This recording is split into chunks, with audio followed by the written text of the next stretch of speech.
After over 25 years of marriage, we've learned that successful couples have great friendships, put each other first, and focus on light just as much as love. We believe marriage should be fun and easy. Our goal is to share our journey with the hopes of helping others build strong, happy relationships. Join us as we continue to create our lives beyond I do.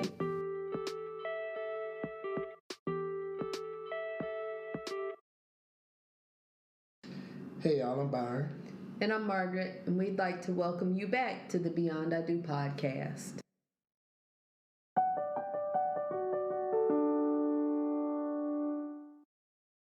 We are not marriage counselors, nor are we mental health professionals. We are simply sharing what has worked in our marriage. Now, on to the show.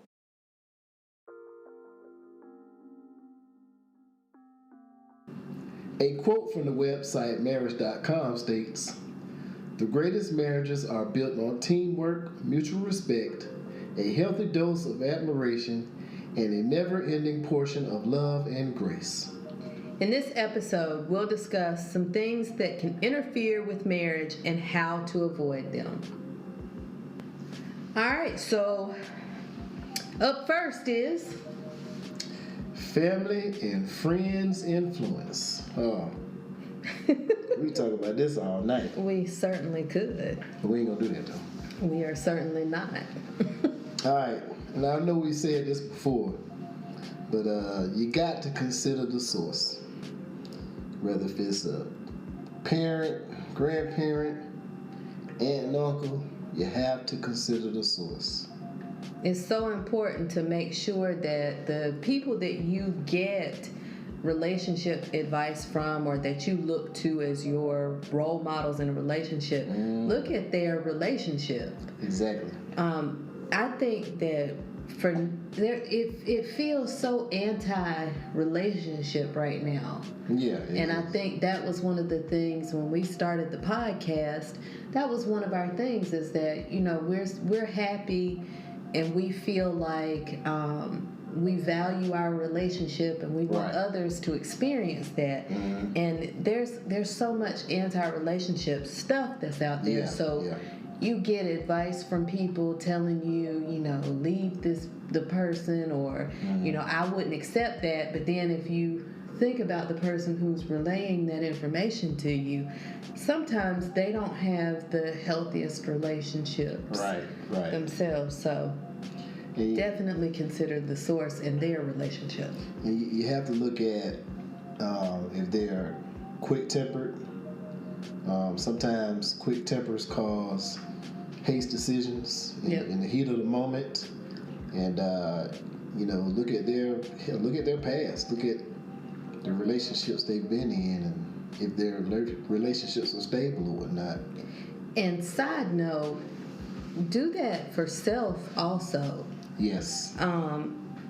That's something that over the years I've had to learn to not react in the moment. Mm-hmm. And I've gotten to a point where I let you know I need to process. Right. I need a break because I can be I can snap a little bit and be a little feisty in the moment, in the heat of the moment when emotions are going. So not just with other people, but also with self, and make sure that, because once you say something, you can't pull it back in. Right, exactly. And that's just an important life lesson. Once it comes out, you can apologize from now to the end of days. But once it's out, it's out.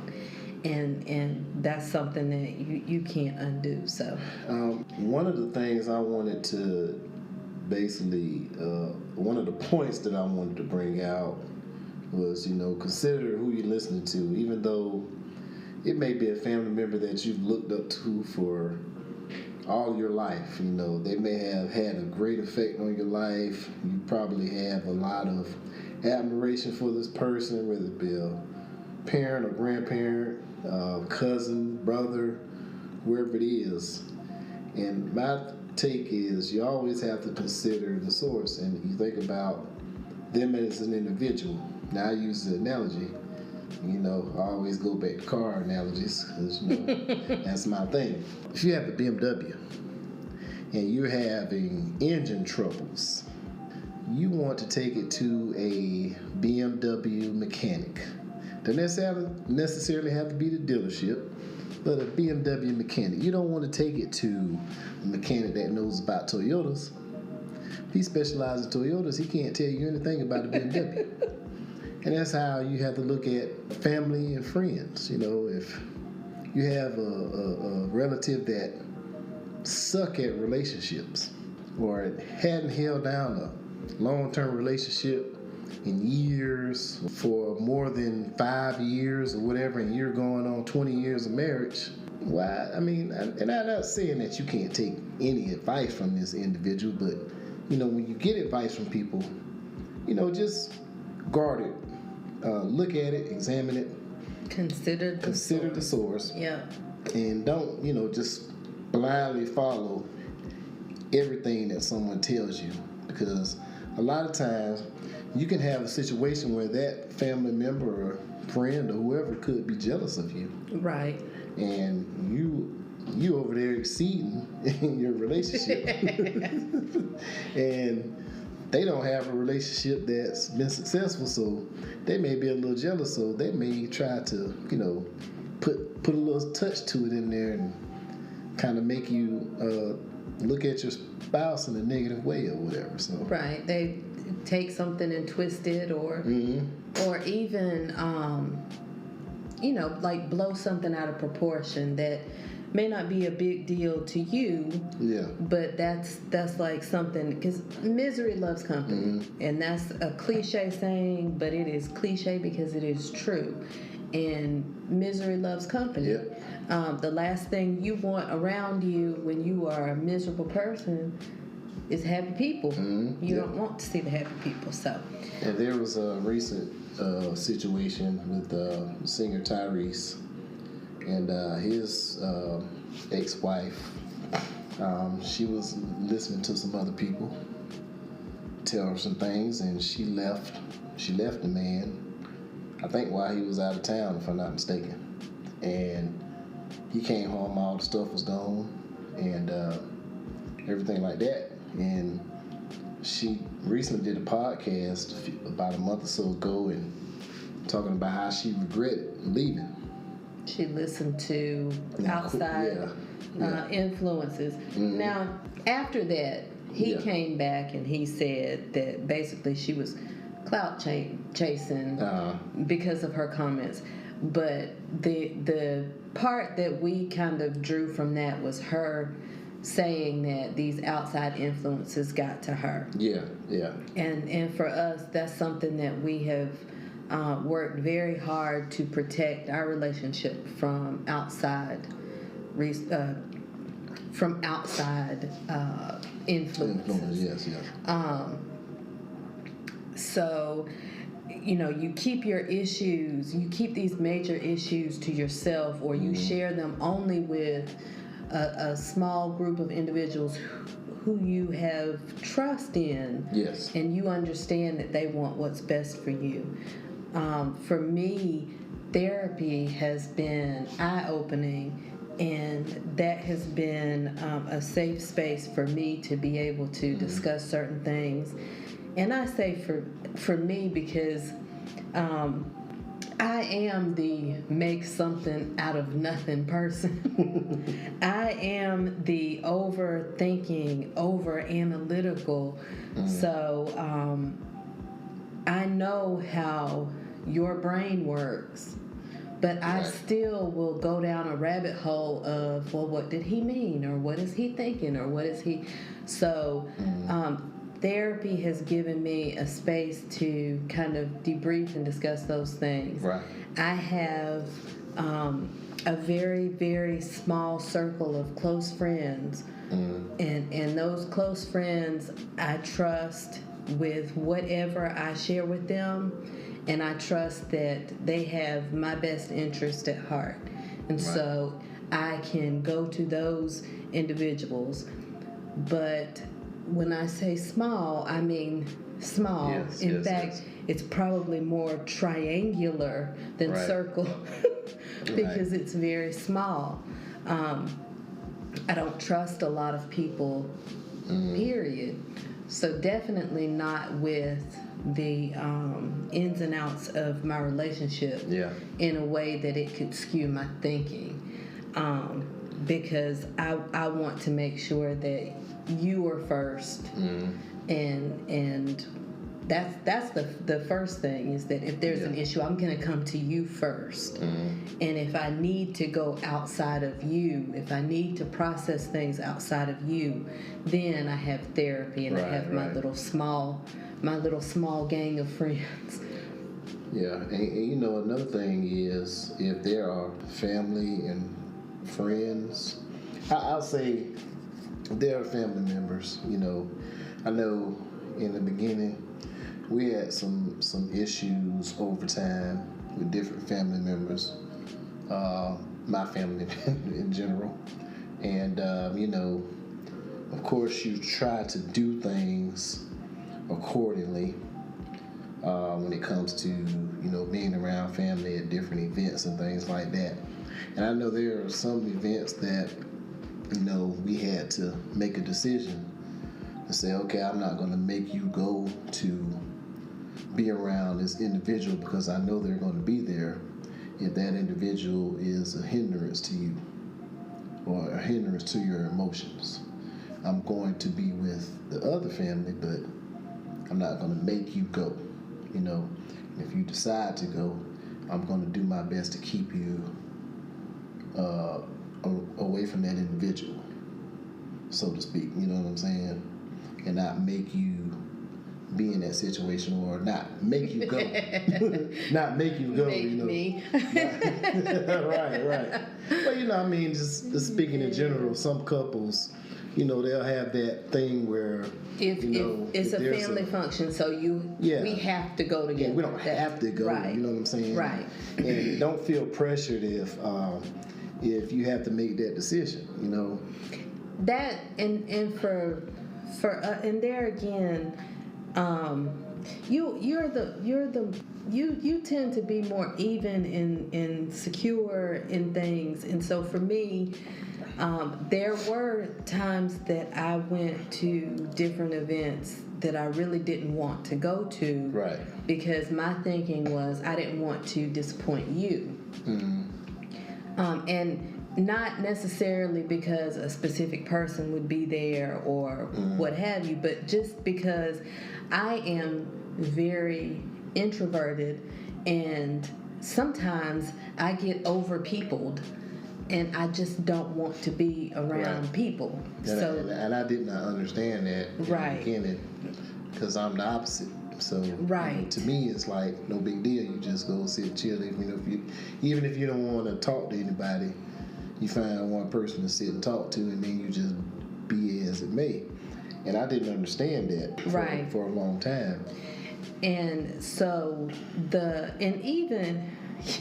You say that, but even in some situations, if I were to go somewhere and just sit, there still would be some who would make comments about that. Right. So I'm just like I said, I'm just an introverted person, and I have to have time. If I've been around a group of people, I have to have time to recharge. I have time.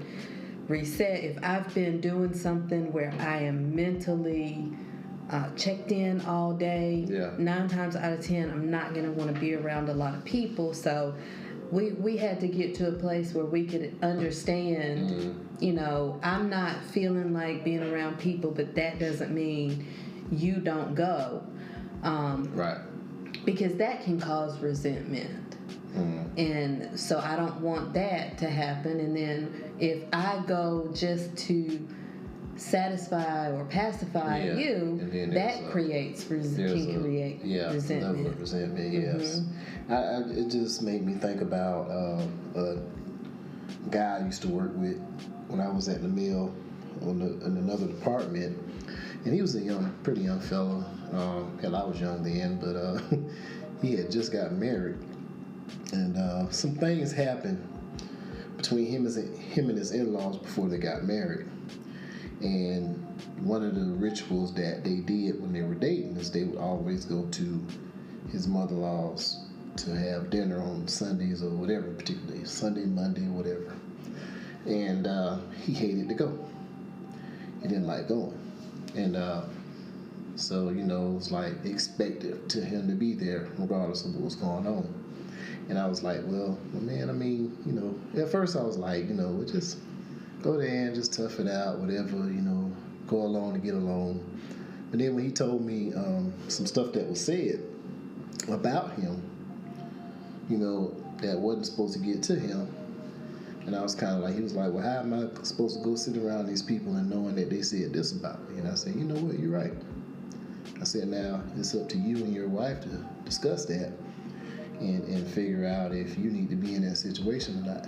And she needs to understand that you don't want to be around them at that time. You know what I'm saying? So they went back and forth with it, and I don't even know if they're still together now. I see him every now and then, but I hadn't had a chance to ask him about that. But that's just one of the things that I thought about, because it's like, you're forcing your mate to be around people that they're, for whatever reason, they just, probably don't need to be around them, and it's not creating a healthy situation for the two of you. Right. You know what I'm saying? So, right. That was one of the things that I thought about when writing this episode.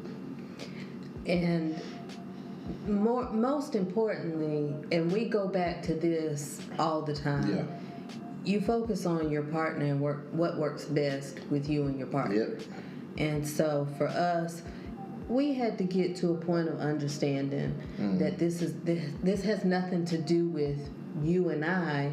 It has nothing to do with, and for me, I almost felt like, well, you're choosing your family over me, and I had to understand that that's not the case either. Right.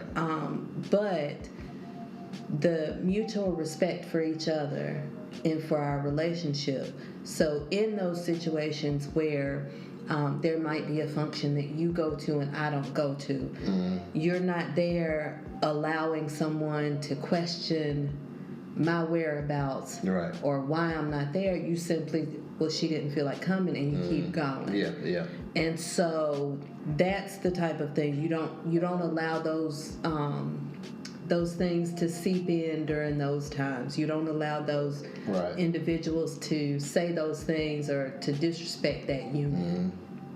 And when you feel comfortable, you might have to start checking some of them people. Like, hey man, I heard you said this about my spouse. I don't like what you said. And it's cool. You might have to start checking them. I mean, that's just the reality of it. Yep. But the main thing, keep them folks out your damn business. Regardless of who it is. Mama, daddy, grandma, granddaddy, auntie, uncle, favorite cousin, favorite brother, favorite sister, whoever. Keep them out your damn business. Yeah. Is that right? Yeah, that's right. There you go. Another topic we wanted to touch on is interfaith influences. Dealing with people who are, coming together, and they're from different religious backgrounds or different faiths.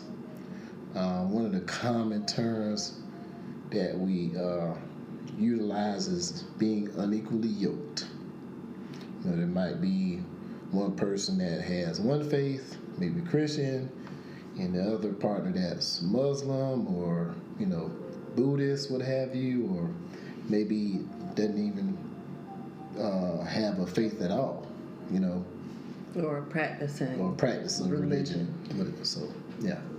Also, within this, you have individuals who come together and they may have the same spiritual beliefs, but just at different levels. Yeah, different levels, exactly. So, some things to consider.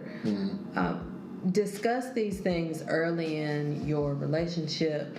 Yep. Or if you have already married someone and some issues are coming up, sit down and have a discussion. It may be uncomfortable, but you want to address these things head on so that you can learn how to work together to move past them. Right. Be mindful of trying to convert or pressure someone into believing what you believe.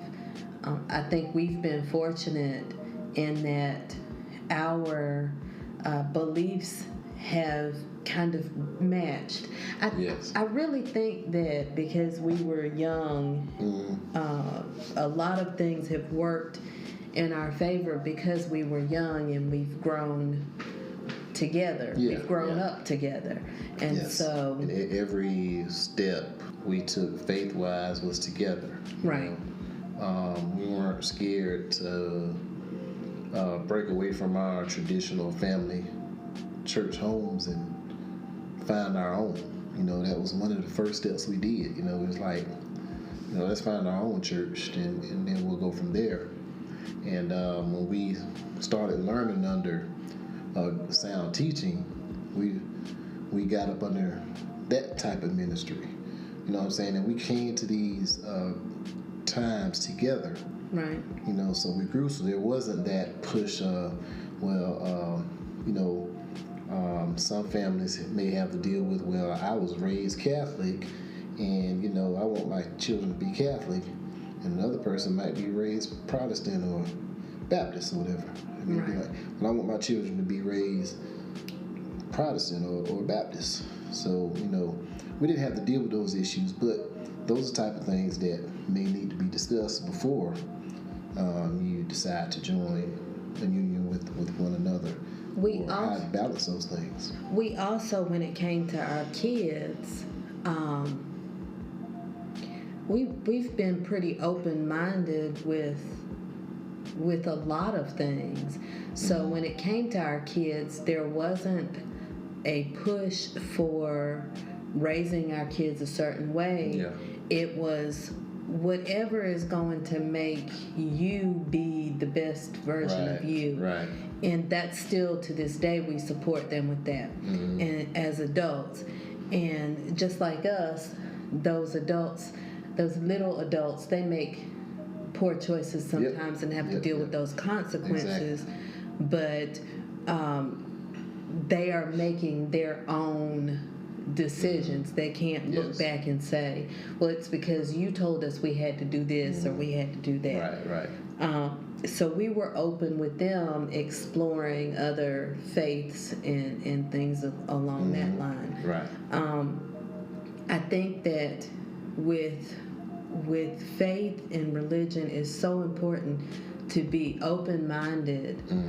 And if you can't be open to certain things, then if you're not with someone, make sure that as you search for that partner, you search for someone who aligns with your thinking. Right, exactly.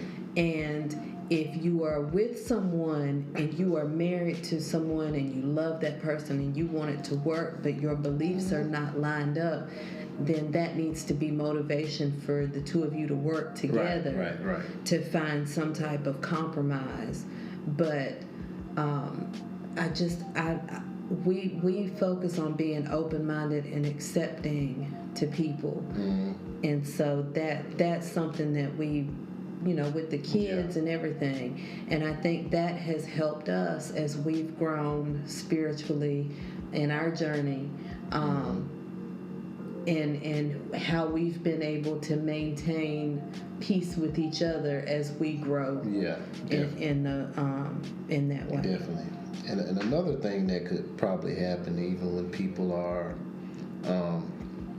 of the same faith, as well as not being of the same faith, is being overly involved. One spouse being overly involved and the other one not being as involved, that could create a bunch of contention also, because that creates one person has a zeal or a drive, to serve the church or serve the community, and then the other spouse, that time is lacking. The one spouse is spending more time over here, this spouse is spending more time over there, and that could create a lot of issues, a lot of, and I mean, just sad to say that a lot of infidelity happens in churches due to those reasons, alone, because, the spouse that's overly involved here may find a person that's like-minded like them, and the next thing you know, they're in a hotel somewhere, and that's just the reality of it. Wow.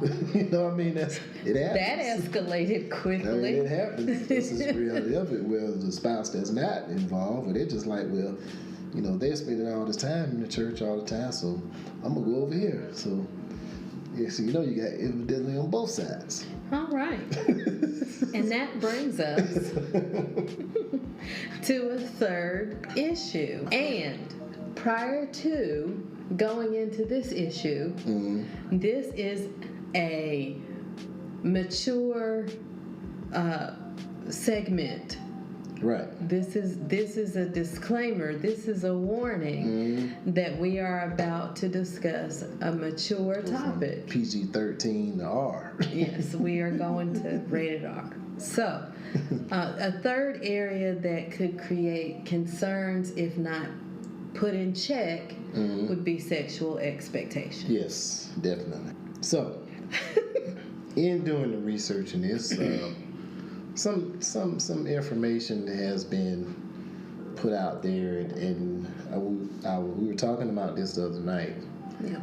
And there are expectations that you learn from whatever your source is, be it through friends, be it through some sources come from pornography, some sources come from family members and friends that you've had these types of discussions, and some come from ex-partners, But some of it comes from R&B songs. Yeah, that too, The one thing, the problem is, we talk about the length of time, it could cause, some frustration amongst partners is, that whole all night long thing. Right, because who has all night? Who has all night long? And okay, so let's go ahead and back up for a second. Okay. The whole idea of all night long, even when we were young. Yeah. Because now some people might say, yeah, but y'all are, even when we were young. Yeah. The idea of an all-nighter was not appealing, because at some point, I need to sleep. Yeah, you gotta sleep. I value my sleep. Well, if you have a functioning relationship where you have, children, you have jobs. Now, if you sitting around all day, every day, and you ain't got no job to go to, and you ain't got no money out there to be made or whatever, then all night long might suit you. But if you want to produce and become, but is it a good all night long? Well, or is it just mediocre? Because I'm telling you, I don't want a mediocre all night long. I always wondered what was the definition of all night, because all night long could be cuddling. Right. You know what I'm saying? Right.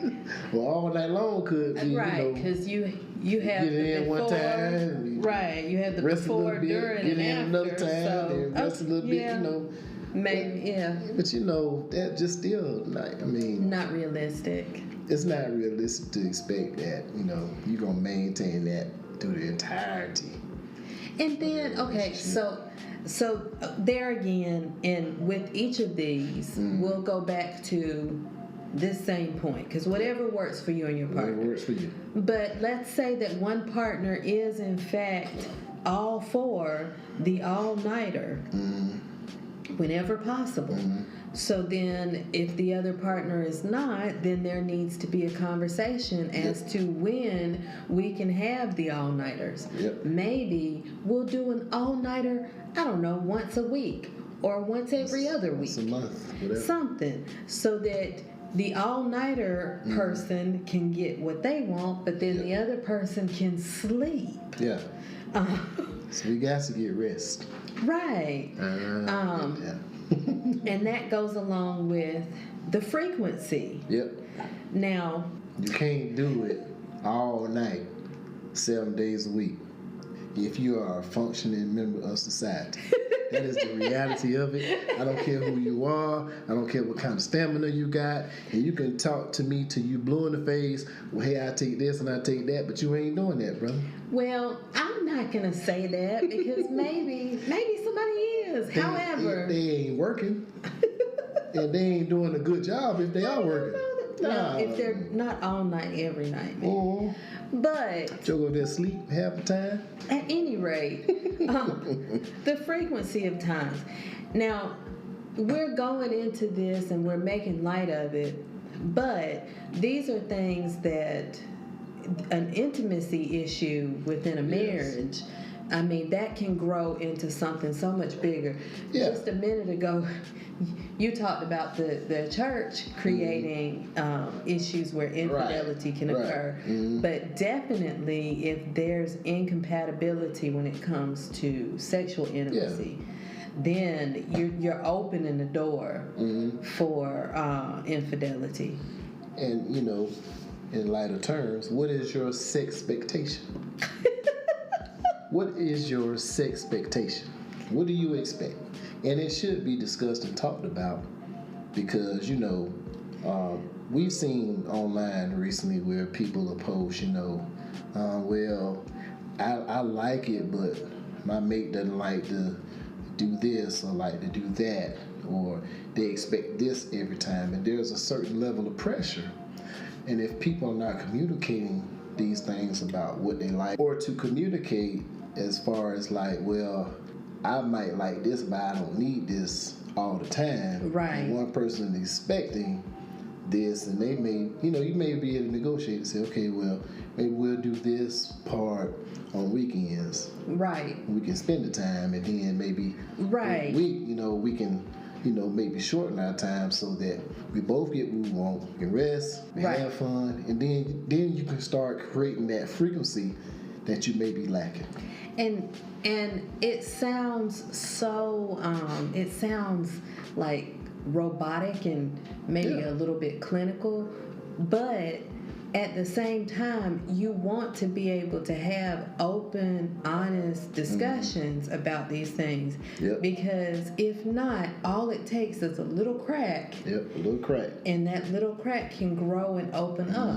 And somebody just, all it takes is somebody to be sitting on the edge of the bed, asking, hey, you want to do something tonight? No, I'm tired. Well, she tired because, normally, typically, you want to go an hour, hour and a half. She don't have an hour and a half to go. But if, y'all discuss it, maybe we'll do some quickies during the week, and we can have an hour and a half during the weekend. You know what I'm saying? When you're off. You know what I'm saying? Got to negotiate those things. I've seen discussions and things where there's almost a lack, like you can't get so wrapped up in your wants that you forget about your partner's wants or needs. Men, if you have a wife who has children, be respectful and be mindful. Raising kids is tiring. Physically, mentally, emotionally, especially if there's a baby in the house. You may have to literally handle things on your own from time to time. Right. But don't take that out on your wife because she bore your children. Yeah. Don't take that out. And these are things that we've worked through. These are, don't try and figure out why she's pulling away. Ask her. Right. In a respectful, non-pouty, mature way. You ask your spouse, what's going on? I need you. I want you, but I feel that you're pulling away. Right. So what is it that's going on? And in the same token, you have to be mature enough to receive the response, because the response may be, well, I'm just not feeling myself right now. So bruh, you might have to think of some ways to make her feel like herself. And that requires some romance training. You might have to start, surprising her with, certain things that, whatever it takes to excite that Or let her sleep in. Or let her you get up with the baby. Or you wash some dishes. Or you do some laundry. Or those types of things. When it comes to romance, yes, flowers, gifts, all of those things are wonderful. But also, a lot of times we're tired. Yeah. We're mentally and physically tired. And if you do something to alleviate some of that, that gives you that like points on top of points. Yep. If you and without me asking, especially if I don't have to ask you to do dishes, if I walk in the kitchen and you're doing dishes and you haven't been asked, that's sexy. That's beautiful. And if you don't believe me, and I need to find the account. I done them all, guys. I done them all. Yes, you did. From day one. But there was a Facebook, there's this man who, he does these cleaning videos. Yeah. And they're quick videos, it's sped up, but he shows his entire cleaning routine. And I kid you not, in the comments, like there are women clamoring to find out who this man is, where he is, how do I find. So when we say those, like we mean those things. And not only does it lighten our load, but it shows a level of love and respect. I feel so loved and respected and protected. That's another way to protect me. When you pick up and you do chores, when you take over some of those responsibilities, that makes me feel like you're looking out for me. Right. So those types of things, and if you clear her plate in those ways, then it makes it easier to look at you and say, not let me give him some because he did dishes, but I want to be with my husband because he loves me and he showed me that by doing the dishes or by taking the kids. You would take the kids. I know you've taken kids to we had Monkey Joe's and places like that I never stepped foot in. Because you would take them and give me the opportunity to breathe. Just breathe, do the things. Well, and not only that, but just do the things that you need to do as far as preparing lesson plans. Right. And not having distractions around. Right. Kids coming up to you asking you, this, can I get this, can I get that? And then these things, and we've come full circle and we can see it now on the other end. So our kids are grown now and they still enjoy spending time with their dad. They still enjoy spending time with you. Like, I know you and Reagan, it's nothing for y'all when you're off to go out to lunch somewhere. So you're creating these bonds with your kids that sometimes they don't always have the same type of relationship with their mom as they do with their dad.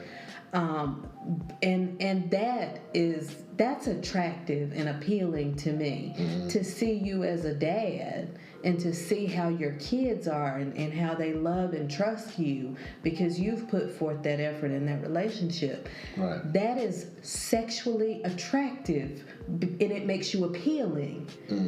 So those types of things, I know that women and men see things different. We had a conversation one time about, if I say something about being physically attractive, with a man, you're going to think about clothes or, you're thinking from a sexual standpoint, whereas for women, when we say physically attractive, there's so much more that goes into it than that. It definitely is. And so even with with things like this, if you want a woman to be more sexually into it and more aroused, you have to. She can't be tired. Right. You have to do those things that alleviate her mental and physical fatigue, so that she can be open to those things. And that was kind of like my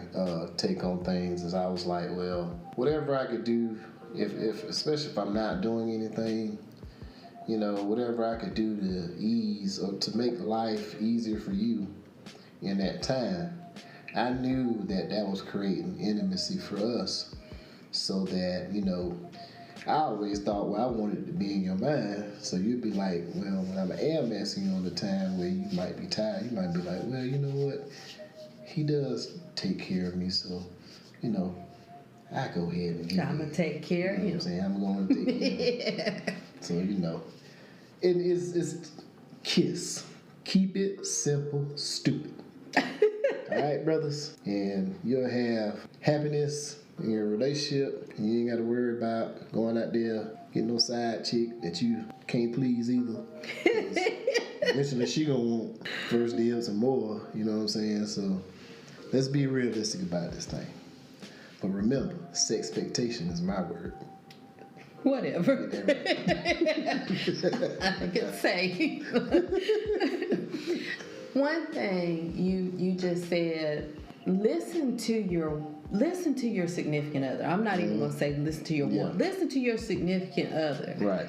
I have a friend who was married, and she would ask her husband, what do you want for your birthday? Well, can you pay for this person to come clean the house? And he would get flowers and designer bags and shoes and this and that, but didn't understand the value in paying someone to come clean the house.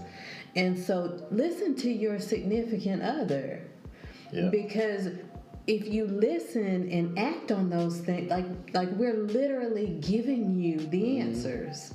We're giving you the answers to the test. Yeah, ain't no need in thinking outside the box, guys. The reality of it is, most of us guys, we get our sexual education from porn. And, male friends telling you, yeah, you do this, you do that. This porn industry creates a lot of editing, okay? And I've seen interviews where they'll interview like ex-porn stars, and they'll be like, yeah, they do a lot of editing. There's a lot of tape left on the floor. Them guys ain't lasting that long. They're not staying hard that long. It's uncomfortable, getting jabbed all the time. So whatever you think in your mind from that pornography video, why don't you just talk to your partner and see if they really like that bam, bam, bam, bam, bam, because that bam, bam, bam, bam, bam might be causing you to not get none. You know what I'm saying? So, and that's just the reality of it, So just talk to your partner and, baby, what do you like? You like it nice? You like it slow? Your partner might like it hard. Ain't nothing wrong with that. And ain't nothing wrong with it every now and then. If it's like that all the time, then you creating a porn flick all the time. And next thing you know, she like, I ain't interested in that. And you sitting there talking about, well, maybe she don't like me. But you ain't talking to her, bro. Communication. And communication about everything, 100%. And that includes your sex life. That's all it takes. And you can be happy. She can be happy. Yep. And we all can be happy. And that's the reality of it. So man to man, brothers, listen to me. Listen. Not just to me, but listen to her.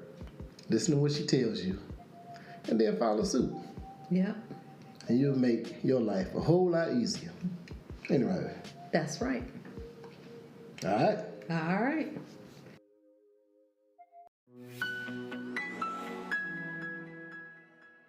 Baby, we need to talk.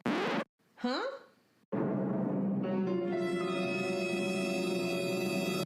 Now, let's discuss it.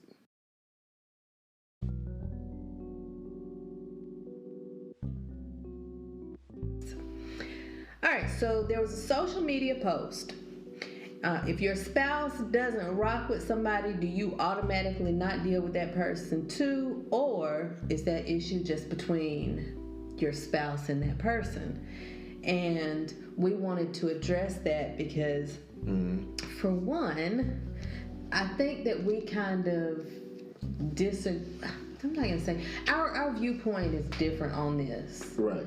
and I think that we think it's important that we share when our views are different, because it's important to understand that we're not going to agree on everything 100% of the time.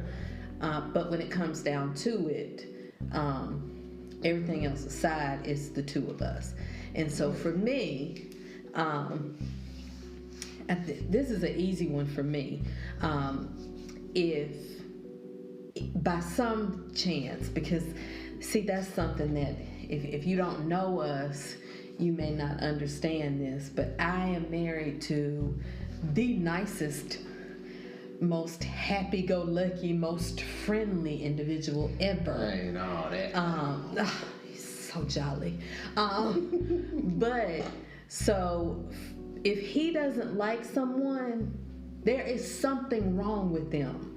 Right. Most definitely something wrong. But at any rate, if there is someone that he doesn't like, or someone that doesn't like him, or someone that disrespects him, any of that, I am done. I have nothing to do with them, and I might let them know. I might tell them. He might have to hold me back from. So that's for me. If it's a no for him, it's a hell no for me. Right. So, you on the other hand. Me on the other hand now, like she said, I tend to look at things from a different perspective. Now, and I'm the type that, if there's a certain friend that you have expressed that I don't particularly like that individual, well, what I may do now, if I see, like, if this person I've never had an agreement, but we boys from back in the day, all right, well, what I'm going to do is I might not, bring him around the house as much or whatever. Me and that individual probably just spend time on our own, whatever. You know what I'm saying? Now, I don't think is that anything that ever come up? But I don't think that's anything that's ever been an issue, because I think most of my few, because like you say, the circle is triangle, but mine is small too. But I do have a lot of people that I just know. You know what I'm saying? Yes. From high school or whatever. So I'll go up and speak to a friend from high school, and we might reunite, whatever, might go do lunch or whatever. I don't expect you to be a part of that. Right. But I may ask you, well, such having to get together. I'm thinking about going. Do you want to go?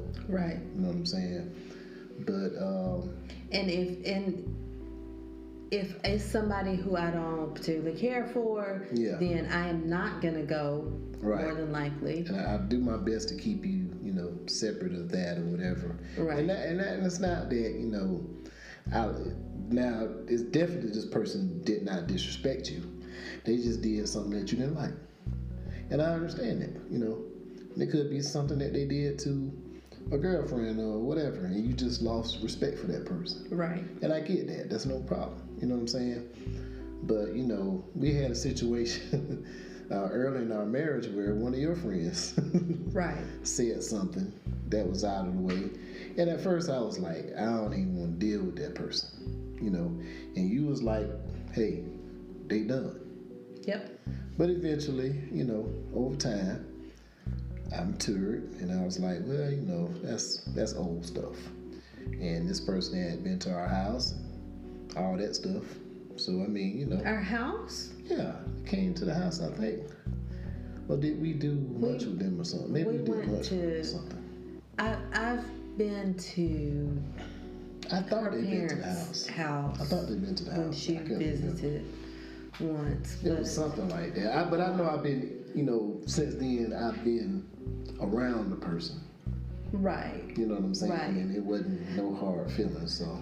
Right. Now, but that person also doesn't live where we live. Right, And that's true. I'm not making special trips to see that Right. because the disrespect was to our union, and for me, that was a no. Yeah. And so, there's still a basic relationship there, but I'm not going out of my way for that person in any way. Right, and that's how I feel about any individual as far as that's concerned. I'm not going out of my way to maintain a relationship. But if that person calls me and be like, hey, can you help me hang a TV or whatever, I may still go do it, you know what I'm saying? And see, that's where we're different. That right there, because it would be a no. It would be a hell no. It may not even be an answering of said call for me. But I'm saying as far as people you don't necessarily dislike per se, but like I said, there may be some, like I may have a friend that cheated on his girlfriend years ago, and you just like, I just don't like being around him or whatever. And I might be like, well, that was he married now, it's been years ago, but you still might like be like, well, I still don't too much care for him. I would be that way. I would absolutely be that way. So I'm just saying, like that individual there, you like, hey man, help me hang this TV. And every time you say that, I would look at you crazy. Yeah. I am, and I'm like I said, you are the nicer of the two. But I'm also strong enough to not let any of my friends influence me either.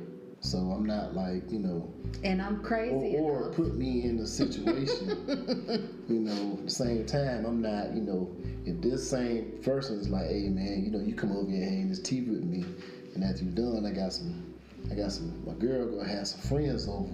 Nah, bro, you gonna have to get somebody else to do that shit. Yeah.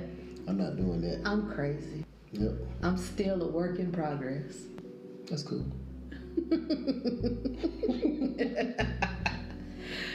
So, which we couldn't find the original post, but the original topic, or let's discuss it topic that we had, was about, it was similar to this, and it was about a couple who they're married and they have mutual friends. At least they were supposed mutual friends. Yeah.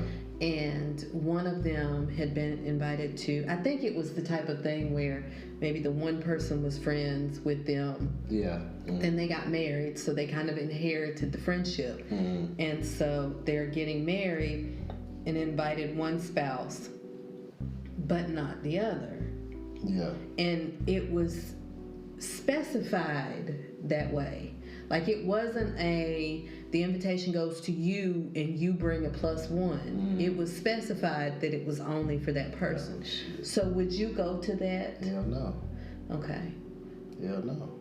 Would you go? Would you think maybe I would go, but she would not? Okay. If it was specifically stated that they didn't want you to be there, I would not look like showing up. Okay. But if you don't want her there, then you don't want me there.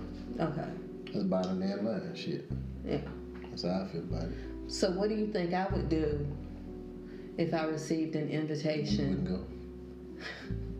What else do you think I'd do? Probably called him and cussed their ass. Like, okay. what the hell you don't want my husband? Right. What's up with this? Right. I thought we was better than this. Right. Shit, Because, for me, I would feel insulted. Like, you obviously don't know me. Because if you did, you would know that this right here is unacceptable. So, yeah, I'll be worried about realizing or letting them know that you insulted me. Because I'm going to show you that you insulted me. From then on, I ain't messing with you. How about that? Yeah. And that's done. We know. That's right. I can be a little bit. Piss me off. That's. Well, how you gonna invite me and say my wife can't come, what? First of all, what the hell happened? Cause I know she ain't done nothing to you. Right. If she did do something to you, she probably checked your ass about something. Probably. You know And that's if I put forth the, and that's the thing. I tend to, even though I have it in me to be feisty, I tend to keep to myself. I am relatively quiet. Right. But the one thing that can get me all riled up is you. And if I feel like someone has disrespected you or disrespected our relationship, then that's when we awaken the beast. Right. But with time and therapy, I've calmed a lot. It's just people be people. I don't understand that. Like, that to me, that says you sent that with intention to start something. Right. You know what I'm saying? Right. Like, how you not? And I mean, it's a wedding, so it's like all eyes supposed to be on you. Right. So like, you not purposely. So are you gonna look out?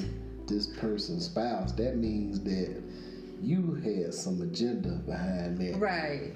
And wholeheartedly. You know are you gonna look out and stop? Yeah. You gonna look. She not supposed to be sure. here. Right. Like what is that? But what if I be ignorant and bring her? You know what I'm saying? Right. Like, what you gonna do? Right. And which I wouldn't go, but yeah, I ain't going. I would double dog dare somebody you got to some say people, something. I mean, I wouldn't even go. So it wouldn't. You got some people, they gonna be there to prove the point. Right. Especially these after 92s, they gonna be like, oh hell no, we going. We going and we gonna sit in the front row. How about that? And see, I'm so at this point in life, I'm just so it is what it is.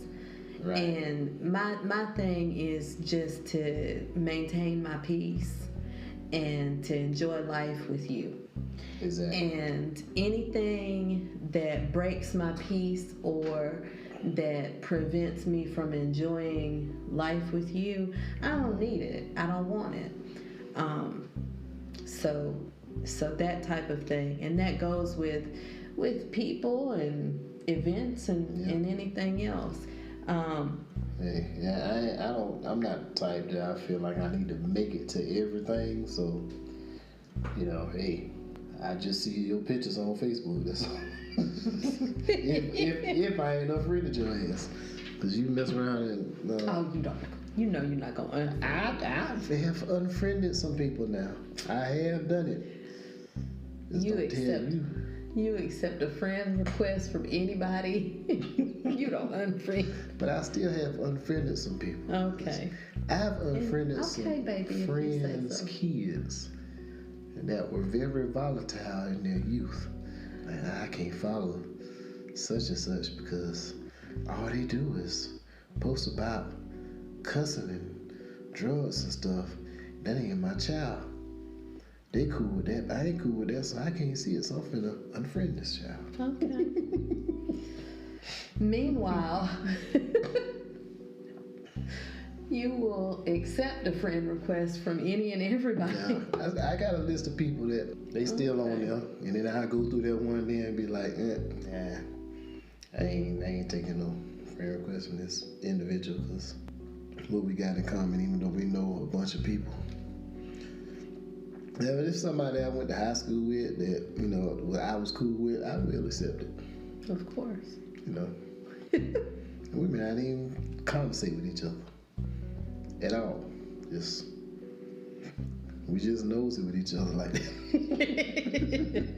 That's what it is. Like, you friends with somebody on Facebook or whatever, and you don't correspond with them, y'all just nosy. That's all. I've watched people's kids grow up on Facebook. And you said one word. Don't know the kids. Don't know their names. Really, I just recognize their faces. They ain't spoke one word to them at all. They ain't even commented on nothing they posted. All right.